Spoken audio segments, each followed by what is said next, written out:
वंदे विश्व गौमातरम। बंधुओं, धरती माता और गौ माता दोनों एक दूसरे के पूरक हैं। पूरे विश्व में यदि हम शांति की कल्पना करते हैं, सर्वत्र सुख समृद्धि शांति चाहते हैं और निरोगी काया चाहते हैं, और हम चाहते हैं कि हमारे घर पर किसी प्रकार से कोई बीमार ना हो, तो गौ माता के शरण में हमको जाना पड़ेगा। हमारे विविध शास्त्रों में गौ माता की महिमा के श्लोक भरे पड़े हैं और हम लोग अनभिज्ञ हैं ऐसा भी नहीं है। और सभी लोग दूध, घी, मक्खन और मिठाइयाँ और अन्य प्रसाद पाना चाहते हैं। अमृत है माँ का दूध बताते भी हैं, तो क्या पैसे से ये आ जाएगा? अगर गौ माता का दूध ना होगा, गौ माता ही नहीं होगी, तो गौ माता का दूध नहीं होगा, और जब दूध नहीं होगा तो मक्खन है, घी है, दही है, मई है, ये जो अमृत तत्व है ये आएगा कहां से? इतनी सी बात, सीधी सी बात हमारे किसी के ध्यान नहीं आ रही, और कुछ बहुत से लोगों के ध्यान में आ भी रही, तो गौ माता का पालन हो भी रहा है। लेकिन अभी इतना भारी संकट कोरोना आया, मैं ये कहता हूं कि भारतवर्ष में ज्यादा कोरोना प्रभावी क्यों नहीं हुआ? जो महानगरों में हुआ भी होगा उसके कारण है कि हमारे ग्राम संस्कृति है, और इसलिए हम प्रकृति की गोद में, प्रकृति के समीप अधिक होने के कारण से कोरोना का संकट आया। लेकिन फिर भी भारत के ऊपर वह कहर नहीं बरपा पाया, जैसा अन्य विदेश के देशों में, अमेरिका हो, इटली हो, इन देशों में उसने बिल्कुल कहर बरपाया। लेकिन भारत के अंदर में थोड़ा उसका समाधान हमको देखने को मिला। और गौ माता के विज्ञान की मैं चर्चा आज नहीं करूंगा। आपके लिए गोपाल मणि जी हैं, शास्त्र हैं, वेद हैं, कि वह चलता फिरता चिकित्सा है, चलता फिरता अर्थशास्त्र है, चलता फिरता धर्म शास्त्र है, चलता फिरता अध्यात्म है, और चलता फिरता देवालय है, 33 करोड़ देवी देवता जिसमें निवास करते हैं। तो फिर हम दर की ठोकरें क्यों खा रहे? मेरी प्रार्थना है कि आसपास के जो गांव, जिन गांव में अब घर पर गाय नहीं पाली जाती, क्या उनका परम कर्तव्य नहीं हो जाता कि हम एक ट्राली कम से कम भूसा, वैसे तो होना यूं चाहिए कि जितने परिवार में सदस्य उतना ट्राली भूसा, क्योंकि हमने गौ माता के जो भूसा है उसमें आग लगा दी। अभी दाना आप घर लेकर जाओ, गौ माता की पुकार है, गौ माता की हुंकार है, गौ माता का यह अपने पुत्रों को संदेश है, हे मेरे पुत्रों मेरी सुन लो करुण पुकार, दाना अपना घर लेकर जाओ, भूसा का मेरा अधिकार, भूसा मुझे दे करके, भूसा मुझे दे करके, और कर लो अपना कल्याण, कर लो अपना कल्याण, देती मैं सदा तुम्हें वरदान, घी दूध मक्खन देकर पोषण करती मैं सदा, पुत्रों का कर्तव्य निभाने समय आया, निकलो घर के बाहर और शामिल हो जाओ भूसा संग्रह अभियान, भूसा संग्रह अभियान, भूसा संग्रह अभियान। हर व्यक्ति के घर से कम एक ट्राली भूसा आना ही चाहिए। एक ट्राली भूसा की हम मांग करते हैं। और दूसरी बात आपसे निवेदन कर रहे हैं कि अभी जब तक हमने लक्ष्य लिया है 100 ट्राली भूसा हमारे गांव से ही होगा, दूसरे गांव से, दूसरे शहर से हम क्यों मांगेंगे? लोग करने के लिए तैयार हैं। जिनकी जहां गौशाला समीप हो, या तो अपने घर में गौवंश पाले, और यदि अपने घर में गौवंश नहीं पालते हैं, आप गौ माता की सेवा नहीं कर पा रहे हैं, तो गौ माता की सेवा शुश्रूषा करने का उसके पुत्र होने के नाते से मेरा कर्तव्य है। और मैं गौ माता की सेवा नहीं कर पा रहा हूं तो गौ माता दर दर पर ठोकरें खा रही है, इसका दोषी मैं भी। और इसका दोष निवारण का सीधा सा हल ये है, उसका थोड़ा आंशिक प्रायश्चित करने का ये उसका एक हल है कि मैं गौ माता के भूसे की व्यवस्था करूंगा। यदि रानीपुर में मान लो उदाहरण के लिए हमारे 100 परिवार हैं जो एक ट्राली भूसा देते हैं, तो हमारे पास 100 ट्राली भूसा का स्टोर हो जाएगा। और एक ट्राली भूसा लगभग ये अनुमान है कि वर्ष भर कोई कमजोर गाय है, टूटी गाय है जो दूध नहीं देती, लेकिन गोबर के रूप में हमको वरदान देती है, और वह चलता फिरता हमारा मंदिर है, इसलिए उसकी प्राण रक्षा हो, तो 2 ट्राली भूसा एक गाय के ऊपर खपत आती है। ऐसा 100 ट्राली अगर भूसा हुआ तो हमारे पास में 50 गाय की संख्या हम कर सकेंगे, क्योंकि शासकीय अनुदान वगैरह अभी अपनी गौशाला को नहीं होता है।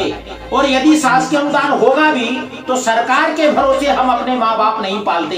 हम अपने पुत्र होने के नाते से हमारे माँ बाप की हमको सेवा करना चाहिए। गौ माता मेरी माँ है, मैं उसका पुत्र हूँ, इस नाते से उसकी भोजन की व्यवस्था और वह जीने से लेकर के मरने पर्यंत तक हमको सतत गौ दूध और दही घी के रूप में अमृत देती है, गोबर के रूप में वरदान देती है, जिससे हमारी धरती पोषण तत्व को प्राप्त करती है। और उसका विज्ञान की चर्चा करें तो अनंत है। आप सबको गौ माता की भक्ति का ज्ञान है, लेकिन मैं अभी वर्तमान के समय से आपसे ये कहता हूँ कि मंदिरों में गौ माता की जयकारा लगाना बंद करें और पुत्र होने के नाते से अपना कर्तव्य पूरा करना है तो उसकी भूख मिटाने के लिए और भूसा गांव-गांव मांगने के लिए, घर घर द्वार द्वार खिला खतियान खेल खेतों में जाएं, घर से निकलें और निकल कर गौ माता के लिए भूसा मांगे। गौ माता कहती है कि बंद करो मंदिरों में मेरी जयकारा लगाना, बंद करो ये सोशल मीडिया पर गौ माता का जयकारा लगाना, गौ माता के लिए वर्णन करना। अब वर्णन करने का समय नहीं है पुत्रों। एक गांव में कोई एक माँ फटे चिथड़ों पर घूमे, उसके 4-4 छोटे बच्चे हैं, तो समाज क्या कहता है? समाज कहता है बेचारी अबला नारी है, दुखी है, छोटे छोटे इसके 4-4 बच्चे हैं, उनका पेट भरने के लिए और खुद का पेट भरने के लिए मांग कर खाती।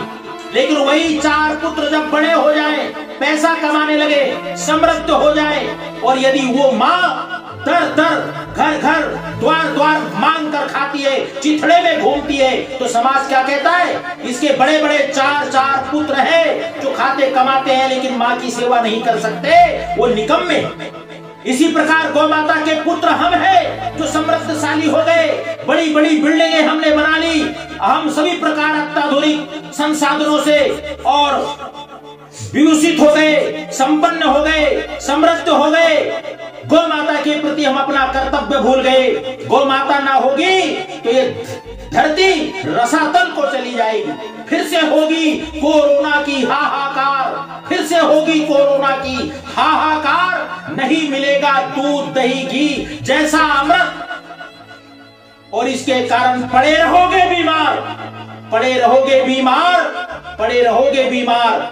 अपनी रक्षा करनी हो, धरती की रक्षा करनी हो, माता को फिर से वैभव दिलाना हो, तो गौ माता के खोए हुए वैभव को हमको प्राप्त करना होगा। और गौ माता के खोए हुए वैभव को प्राप्त करने के लिए घर से निकलना होगा, उसकी प्राण की रक्षा करनी होगी, भूसा मांगना होगा, भूसा में आग लगाने वालों को हाथ जोड़कर प्रेरणा देनी होगी कि गौ माता के चारे में आप आग न लगाएं। प्रार्थना करनी होगी। हमने ये व्रत लिया है, हम दोनों समय का भोजन त्याग कर जब तक 100 टाली भूसा गौ माता के प्राण की रक्षा के लिए हम नहीं कर लेते, हम भोजन नहीं करेंगे, हम अन्न का दाना नहीं पाएंगे। और यदि 100 टाली ना हो सका इन सब गौ माता के पुत्रों के होने के बाद भी, तो फिर भी हम भोजन नहीं करेंगे। हमने ये संकल्प लिया है कि हे गोविंद, हे गोपाल, यदि हम गौ माता की अभी गत वर्ष हमने कुछ भूसा रखा था, 2 महीने पहले भूसा खत्म हो गया। गौ माता अपने पेट की भूख समाप्त करने के लिए आसपास हम विचरण करवाते थे, किसान आते थे, हमें गालियां देते। स्वाभाविक है उनकी फसल की रक्षा होनी चाहिए, लेकिन गौ माता को क्या हम आसमान में टांगेंगे? गौ माता के लिए अब कोई जगह नहीं। गौ माता के जिन शासकीय जगहों का हम प्रयोग करना चाहते हैं, लोग कहते हैं ये शासकीय भूमि है, तो कोई निजी भूमि गौशालाओं के लिए स्वेच्छा से, मुझे लगता है आज के समय में तो करना दुर्लभ है, लेकिन फिर भी अगर हम उपयोग कर रहे हैं तो लोग कहते हैं कि क्या करें। अरे भाई, उन गौ माताओं को क्या आसमान में टांगेंगे? लोग कहते हैं आपके पास कितनी गाय है? भाई, गौ माता हम रखने को तैयार है, कोई सेवादार या अनुदान पर नहीं है, मानदेय पर नहीं है। आप हम जैसे लोग सेवा करते, उनसे हम ढुली ढुली भूसा रखवा दिया करेंगे। गाय हम रखने के लिए तैयार हैं, लेकिन उसके उदर के लिए, उसके पेट के लिए, उसकी भूख समाप्त करने के लिए आपके खेतों में दाना है, आप अपना दाना घर ले जाएं, उसका भूसा न्यायपूर्वक छोड़ें और हमें भूसा उपलब्ध कराने की कृपा करें। हम भोजन को त्याग करके और बड़े प्रेम से भगवान गोविंद गोपाल का नाम ले रहे हैं, इतनी हमारे अंदर सामर्थ्यता है। अब सोशल मीडिया के माध्यम से हम अपना संदेश, गौ माता का संदेश गौ माता के पुत्रों तक हमने पहुंचा दिया है। यदि हम गौ माता की प्राण रक्षा के लिए एक ट्राली भूसा देते हैं और 100 ट्राली भूसा जिस दिन हम यहाँ संग्रह करेंगे, तुरंत ही हम 50-60 गाय तुरंत कर लेंगे, क्योंकि गौवंश को तो लोगों ने सड़कों पर छोड़ ही दिया है। तो यहाँ हमें रखने से कोई परहेज नहीं है। 100 ट्राली भूसा 50 गाय के लिए पर्याप्त होगा, तो हमारे गांव में भी उन्नति का प्रकाश होगा।